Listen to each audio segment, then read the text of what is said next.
Hello everyone, today I'll show you how to change the narration volume in Grounded 2.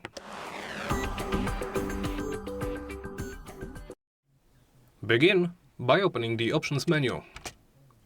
Navigate to the Audio tab. Look for Narration Volume. This setting lets you adjust the volume level of the game's interface narration. The accessibility setting Read to Me must be enabled to hear interface narration. You can adjust this gauge in the range of 100 to 0, with 0 being muted, 100 of course being max volume. Adjust it to your liking. I'll set it to 50%. Once you are done here, simply press the close button to save the changes. And that's about it.